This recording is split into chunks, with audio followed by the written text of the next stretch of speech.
That's all you got.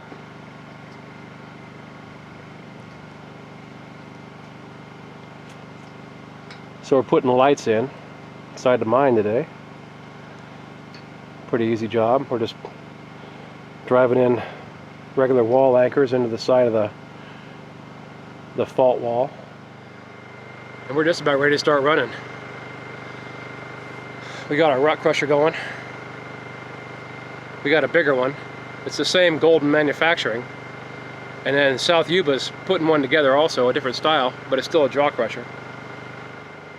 We're gonna have lights, you know, all the way to the back. We got them every 10 feet. That cord we got on Amazon for, I don't know, it was the best deal we could find. We looked all over the net and we found that 100-foot cord with lights every 10 feet.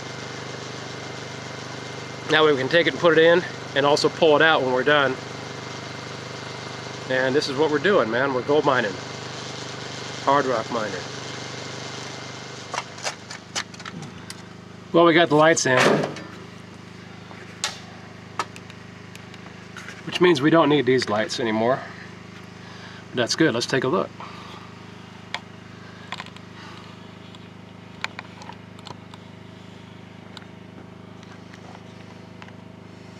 So we now have a lighted mine.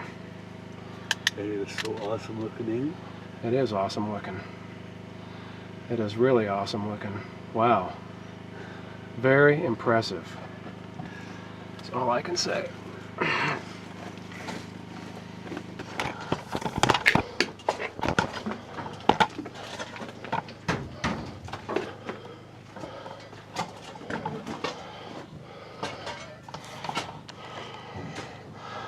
So, welcome to Hardy's Hideaway. Named for my mom and stepdad, Joe and Hardy and Wally. And this is our first lighted trip into the mine. Got a little bit of shoring here. Some more shoring to do. There's old Rodney up there. Hola! And it's nice being in here without having to have headlights out. This is a major improvement. What is this right here? Looks like somebody drilled a blast hole. No, I don't know. Somebody probably picked it out.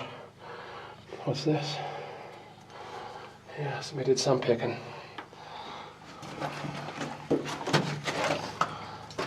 Pretty illuminated. Yeah. Nice. So those are 40-watt bulbs to the back. We got 75-watt bulbs up here into the end.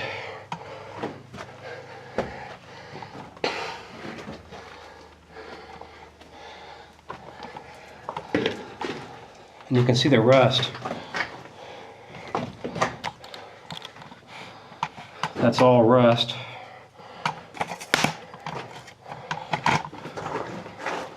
From the iron that's in here, and with the light, you can see all the rust very easily. And this is a fault wall that you're seeing, the wall that we're following into the back.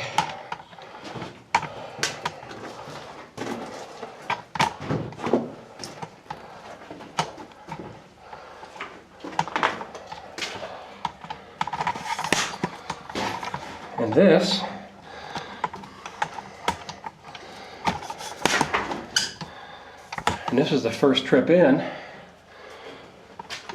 to the mine with a camera with lights on. So now you can really see our quartz vein that we're following right here.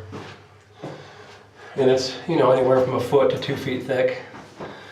And it's right along this fault wall where the plates come up. You got this plate on this side over here, then you got all of our rock that's going to have the ore on this side. So everything over here has gold in it, along with iron, silver, and everything else that's, you know, mixed in the mines here in this area.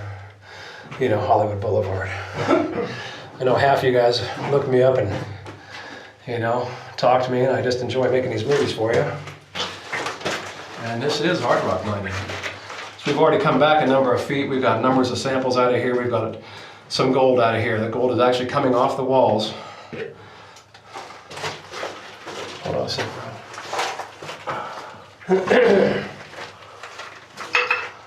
So everything on this side is our pay layer. Everything on this is our shear wall, the fault wall. And we got gold and silver and who knows what all.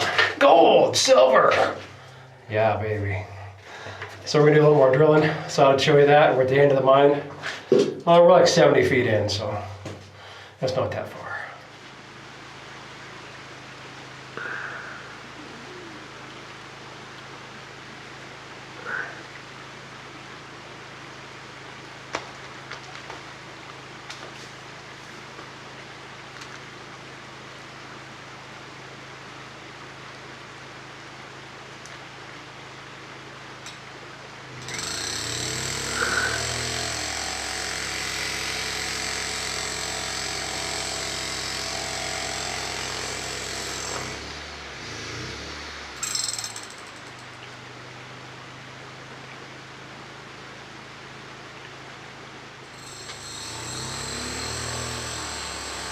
You know, I've been waiting 20 years to open this mine.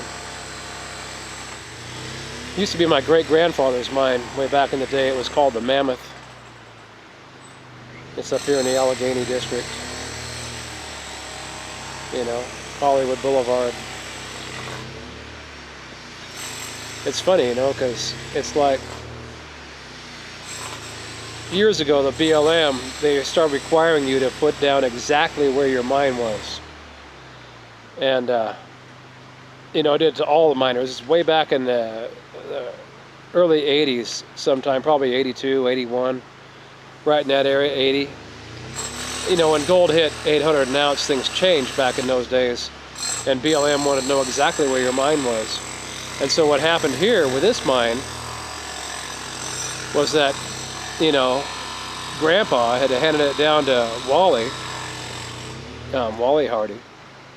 And it was because he'd passed away before that. And now it belonged to my stepdad, Wally. And when BLM wanted to know where the mines were, he was like, no way. So he went ahead and he filed this mine in another section. He did that with all his mines. And I know where they are. I mean, because I was there and I know where the mines are. But this is the one where Grandpa always said, never ever get rid of this mine. Because it's got good gold, it's got the perfect fault formation and everything. So, you know, some years later, I started talking to him about the old mines, and he tells me he let him go. And I'm like, what? Why didn't you tell me? You know, because I would have filed on them myself. And, you know, done them right. Then he tells me, well, I had them all filed in the wrong section anyway, so nobody would know where they were at. So I'm like, man. Thank God. So I came down and actually plotted them out on the maps and got them all ready to go. And this was probably, oh, I know, 15, 20 years ago. And because he didn't have them on the maps before for BLM, nobody knew where they were. I mean, there have been people working this mine off and on, you know, just a little bit here and there. There's been some good gold right out of this mine by people other than our family that didn't have any claim to it other than the fact they knew where it was. So I watched it for the next 20 years plus, and nobody filed on it because nobody knew where it was.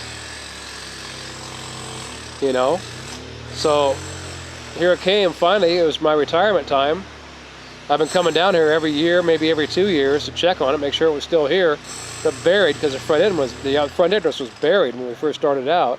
You couldn't even, you know, shimmy in. We had to dig it out to go inside.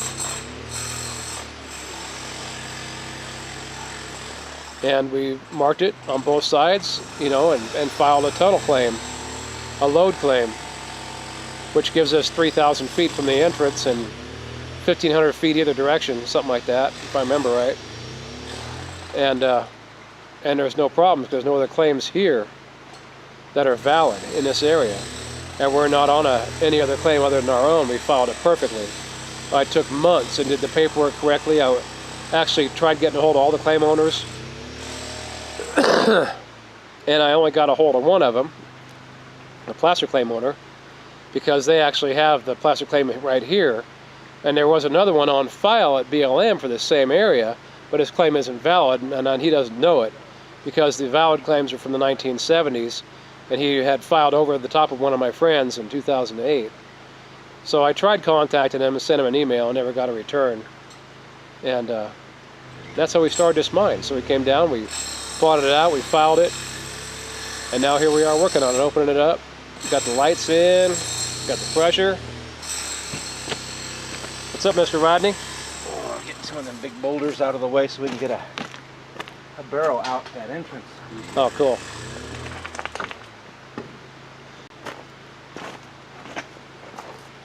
And so this has been my dream for the last 20 years, of waiting until the right time to file on this claim. I figured if I filed on it sooner, before I could get down here all the time, there'd be 1,000 people in here trying to work it, you know, or filing claims all over and all around. So I purposely waited on filing on it, just because it seemed like the smart thing to do since nobody else knew it was here anyway, and there were no other claims in this area. So, yeah. Welcome to hard rock mining with Reed and Rodney and Paul. And whoever else we have here. Jim is up here and there too. And then of course there's Karen and, you know, the girls.